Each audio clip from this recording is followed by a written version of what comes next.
जन स्वराज के बारे में जानते हैं तो उसको आप ठीक से समझा पाइएगा कि 10 रुपया क्यों देना है। उसका उत्तर ये है कि 10 रुपया इस कहा कि दूसरा पार्टी वाला तो मुफ्त में देता है, आप 10 रुपया क्यों लेते हैं।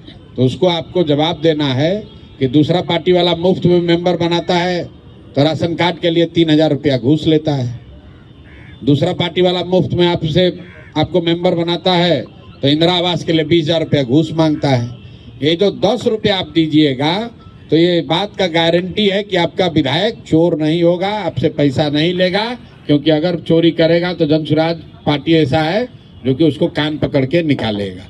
दूसरे पार्टी में क्या है, बालू माफिया, शराब माफिया, पैसा वाला, वो पैसा देकर टिकट खरीदता है और उसी नाम पर जाकर चोरी करता है कि भाई हम इतना रुपया चुनाव जीतने में लगाए हैं इसलिए हम पैसा लेंगे समाज से। जन स्वराज में क्या कह रहे हैं लोग कि नहीं भैया, तुम्हारे पास, तुम गरीब आदमी भी हो, ईमानदारी का अगर वादा कर रहे हो तो तुमको समाज से, जन स्वराज से मदद मिलेगा, तुम चुनाव लड़ो, लेकिन जीत के आने के बाद चोरी नहीं करना होगा। तो 10 रुपया इसलिए देना है कि 2500 रुपया आगे राशन कार्ड में न लगे।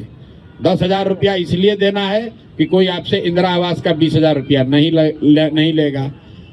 ये बात जब बताइएगा तो 10 रुपया लोग खुशी खुशी देंगे। पीछे वो साथी ने कहा कि लोग कहते हैं भैया वो कैसे रोजगार दे देंगे। अब आप उससे बहस में पड़िएगा तो आप कहिएगा भैया ये करेंगे, वो कहेगा नहीं नहीं हो सकता है।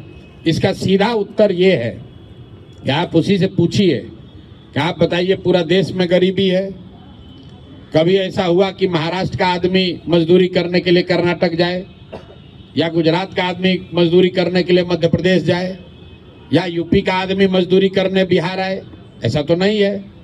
इसका मतलब ही तो नहीं है कि यूपी में गरीब नहीं है। क्या यूपी में भ्रष्टाचार नहीं है?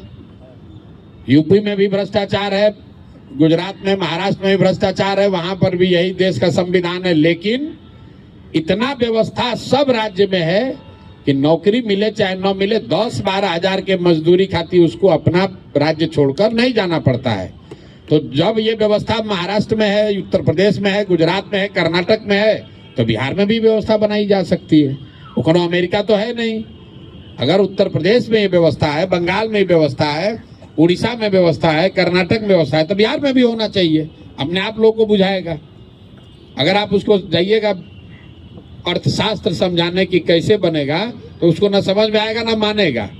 तो उसको आप यही बताइए कि भैया ये बताओ, तुम ही बताओ कि कोई, उड़ीसा बहुत गरीब राज्य है, उड़ीसा से कोई आता है बिहार में मजदूरी करने?